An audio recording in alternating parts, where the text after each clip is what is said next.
60 दिन में 25 लाख कमाने का एक मौका आपको मिलने वाला है। नेट जेआरएफ का एग्जाम आ रहा है आपके पास, लगभग 60 दिन है। 60 दिन में आप क्या कर सकते हैं उसके बारे में बातें करते हैं। दोस्तों, मेरा नाम है संदीप, मैंने पीएचडी करा है जेएनयू से। मैंने नेट जेआरएफ एग्जाम दिया भी है, पढ़ाया भी है। उसके बाद जो बातें मैं बताने की कोशिश कर रहा हूँ उसको ध्यान से सुनना।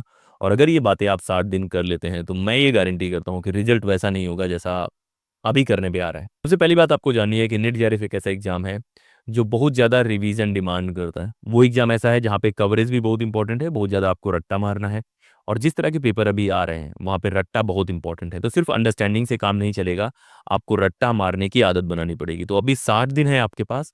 वो टाइम बहुत ज़्यादा तो नहीं होता, लेकिन अगर आप उसको सही से प्लान करेंगे तो बहुत सारे काम आप कर सकते हैं। पहला काम जो आपको करना है इस स्टेज पे, क्योंकि अगर आप नेट जेआरएफ की तैयारी कर रहे हैं तो ऐसा तो होगा नहीं कि अभी अचानक से आपके दिमाग में आया कि यार इस बार अटेम्प्ट दे लेते हैं। अगर आप उन लोगों में से हैं जो अचानक से दिमाग में आया कि भाई ये वाला अटेम्प्ट दे लेते हैं, तो आप अटेम्प्ट देंगे। रिजल्ट बहुत ज़्यादा फेवर में आएगा, उसकी उम्मीद नहीं करने की ज़रूरत। अगर आप 5-6 महीने से दिमाग लगा के तैयारी कर रहे हैं और अच्छे से तैयारी करने की कोशिश कर रहे हैं, तब कहीं ना कहीं रिजल्ट आपके ज़्यादा फेवर में होगा। मैं ये नहीं कह रहा हूँ कि कुछ लोग निकाल नहीं सकते, लेकिन ज़्यादा चांसेस तब हैं जब आप पहले से तैयारी कर रहे हो, क्योंकि कवरेज बहुत ज़्यादा है। पहला काम जो आपको करना है वो है डायग्नोसिस करना है खुद का डायग्नोसिस करने का मतलब है कि सिलेबस क्या है, उस सिलेबस का कितना हिस्सा इस स्टेज पे आपने अभी तक कवर कर लिया है, कितने कवरेज को आपने पहली बार रीड करा है, कितने को दूसरी बार तीसरी बार रीड करा है, और कौन सा ऐसा एरिया है जिसे आपने छोड़ दिया है।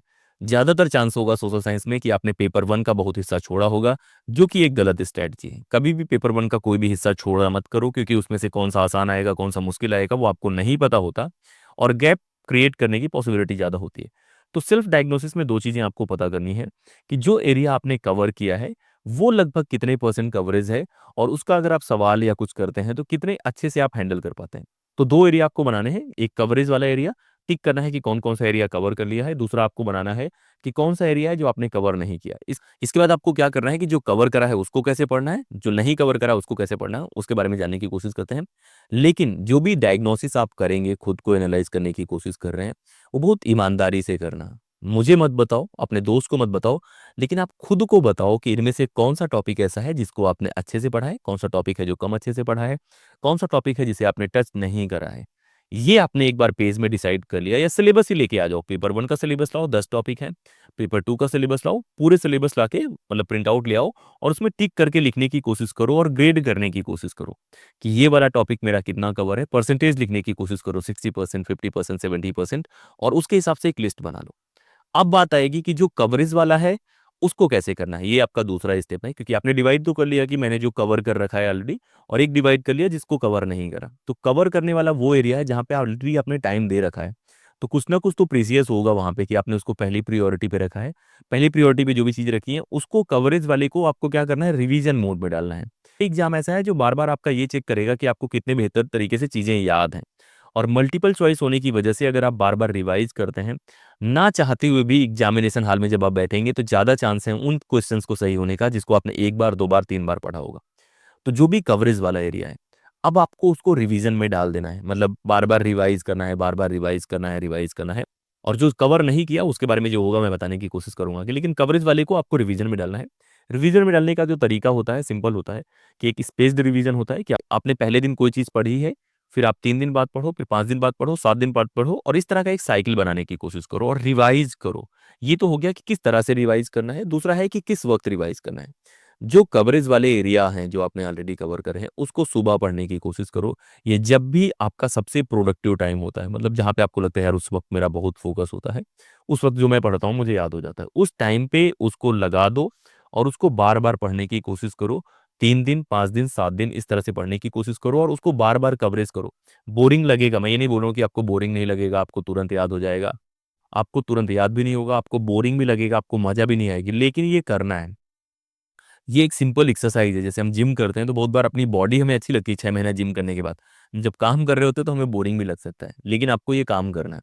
तो रिवीजन में डाल दो जो कवरेज वाला एरिया है, और रिवीजन में डालने के साथ साथ फिर इस कवरेज वाले एरिया से आपको मॉक टेस्ट देना है और प्रीवियस ईयर क्वेश्चन पेपर लगाने हैं। रिवीजन आपको सबसे प्रोडक्टिव टाइम पे करना है।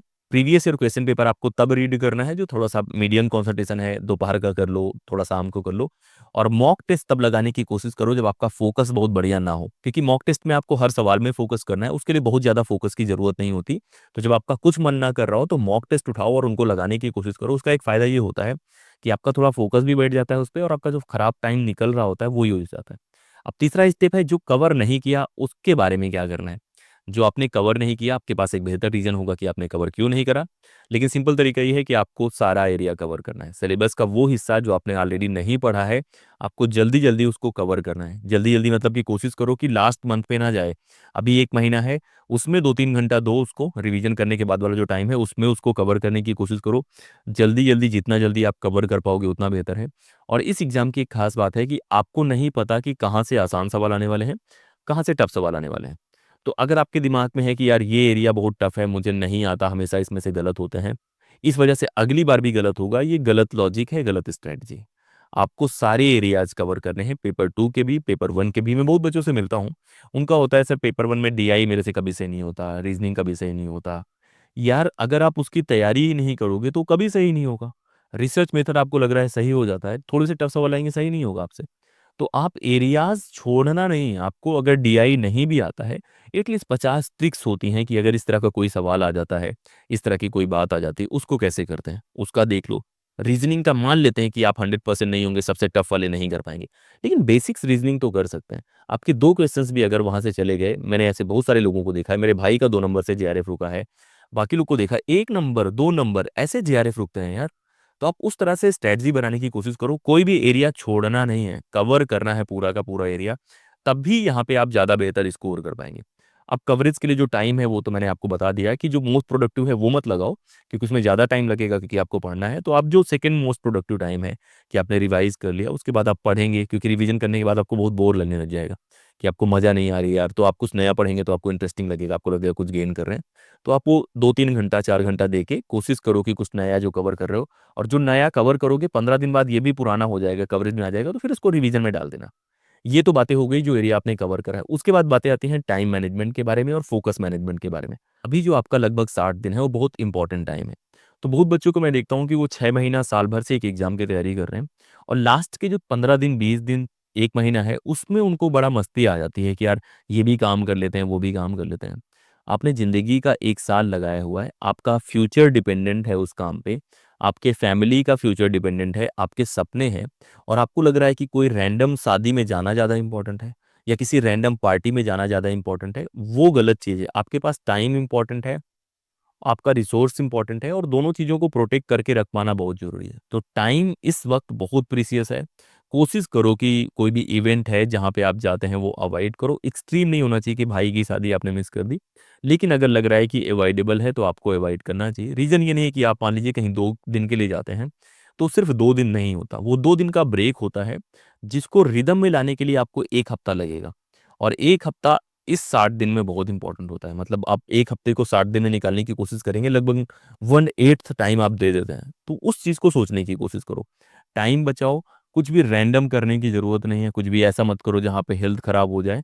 पढ़ने की कोशिश करो, स्ट्रेस नहीं लेना है, स्ट्रेस लोगे तो याद नहीं होगा, क्योंकि ये रिवाइज़ वाला टाइम है, तो रिवीजन में याद बहुत होता है। लेकिन अगर आप बहुत टेंशन लेंगे, नींद नहीं लेंगे, तो बहुत चीज़ें याद नहीं होंगी। तो ये तो बातें हो गई टाइम मैनेजमेंट के बारे में जो आपको ध्यान से करना है। ऊपर से टाइम टेबल कैसे बनाते हैं उसके बारे में मैं अलग से एक वीडियो बना दूंगा। लेकिन टाइम मैनेजमेंट बहुत इंपॉर्टेंट है, टाइम को प्रोटेक्ट करना बहुत इंपॉर्टेंट है, और जो भी फालतू के काम है, अनप्रोडक्टिव काम है, उनको थोड़ा सा साइडलाइन करो और इस चीज़ पे फोकस करो। ये 20-25 लाख का मैटर है, आपकी पीएचडी का मैटर है, जेआरएफ का मैटर है, तो उन सारी चीज़ों को ध्यान में रख के ये करने की कोशिश करो। और ये आपने कर लिया तो कहीं ना कहीं आप बहुत बेहतर कर जाएंगे। उसके बाद जो पांचवा काम है जो आपको बिल्कुल अवॉइड करना है, वो है पैनिक करने वाला। मैं बहुत बार देखता हूँ कि पहले लोग बहुत कॉन्फिडेंट रहते हैं, जैसे-जैसे एग्ज़ाम नज़दीक आते जाता है, उनको ये लगने लग जाता है कि यार मेरी तो तैयारी नहीं हुई। आपको पूरा डर लगेगा यार अब क्या हो रहा है, नहीं हो रहा है। वो सबके साथ होता है। रीज़न ये है कि आपका ब्रेन आपको एक सिग्नल देता है कि आपको थोड़ा-सा इसको स्पीड बढ़ानी है, थोड़ा-सा इसको रिवाइज़ करना है, उसमें कुछ भी गलत नहीं। लेकिन उस सिग्नल को ऐसे नहीं लेना कि पैनिक बटन दब गई है। वो आपको सिग्नल दे रहा है कि आपको मेहनत करते रहना है, कंसिस्टेंट तौर पे बने रहना है, डिसिप्लिन में बने रहना है, और उससे डरना नहीं है। कोई भी एग्जाम है जिसकी आप तैयारी कर रहे हैं, अगर वो टफ एग्जाम है, जैसे नेट जेआरएफ की बात करें, यूपीएससी की बात करें, वो टफ है इसीलिए आप दे रहे हैं, तो चैलेंजेस तो होंगे। मैं ये नहीं बोलूंगा कि आपको डर नहीं लगेगा, आप पूरे कॉन्फिडेंट रहेंगे, आपको डर भी लगेगा, आपके लिए चैलेंजेस भी होंगे, लेकिन वही एक अपॉर्चुनिटी होती है खुद को कुछ कर दिखाने का, साबित करने का। तो थोड़ा सा ग्रोथ माइंडसेट में रहो, पैनिक मत करो। मैक्स टू मैक्स क्या हो जाएगा, नेट होगा, मैक्स टू मैक्स होगा कि नहीं होगा, लेकिन उससे बुरा कुछ नहीं होगा। अगर आप पढ़ते हैं तो आज नहीं तो कल होगा। तो कम से कम पढ़ो और कोशिश करो कि इसी बार हो, लेकिन ग्रोथ माइंडसेट में रहो कि इसको एक चैलेंज के तौर पे देखो। और ऐसे परेशान नहीं होना। आसपास आपके बहुत सारे लोग होंगे जो कहेंगे यार अब एग्जाम नज़दीक आ रहा है, तूफान मचाना है, ये सब करना है, उन सब के चक्कर में पढ़ने की जरूरत नहीं। आपका एक फोकस है कि आपका एक सिलेबस है, उसका कौन सा पार्ट कवर करा है, कौन सा पार्ट कवर नहीं करा है। जो कवर करा है उसको कैसे पढ़ना है, जो कवर नहीं करा उसको कैसे पढ़ना है, टाइम मैनेजमेंट कैसे करना है, टाइम कहाँ वेस्ट नहीं करना, उन सब चीज़ों के बारे में जानकारी हासिल करके आप पढ़ने की कोशिश करें। रिवाइज करना है बार बार, हेल्थ का ख्याल रखना है, फालतू का टाइम वेस्ट नहीं करना है, और जो भी आपका फोकस है उसको बना के रखना है। अभी ये केवल जेआरएफ के बारे में नहीं है, अगर आपको पीएचडी एडमिशन भी लेना है जेएनयू और बाकी जगह पे, वहाँ के लिए भी जेआरएफ बहुत ज़रूरी हो गया है। नंबर काउंट होते हैं, सारी चीज़ें होती हैं। तो कोशिश करो इस काम को आप पूरी शिद्दत से कर पाओ। और बहुत कंपटीशन बढ़ गया है, ठीक है। मैं इस मार्केट में 10 साल से हूँ और मैं देख रहा हूँ कि किस तरह से संख्या बढ़ती जा रही है। तो आप लोग को थोड़ा सा सचेत तो रहना है कि भाई जो बगल वाले हैं वो लोग भी पढ़ रहे हैं तो पढ़ो। पैनिक करने की जरूरत नहीं है, हम इसी तरह के बहुत सारे वीडियोस लाते रहेंगे। और आपको 1200 1500 1800 पेजेस वाली नोट्स पढ़ने की जरूरत नहीं है, पेपर 1 की, पेपर 2 की, जो आप लोग पढ़ते रहते हैं। इसी वजह से हम लोग नोट्स लेके आ गए हैं पेपर 1 का।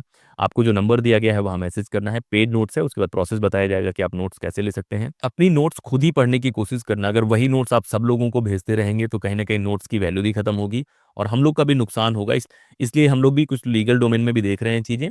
और साथ ही साथ अपने तक रखो, जो लोग भी खरीद सकते हैं खरीदने की कोशिश करो। महंगी नोट्स नहीं होगी, लेकिन लगभग 150 160 पेज में हमने कंपाइल करे हैं 6 जो मेन चैप्टर्स हैं उनके बारे में नोट्स।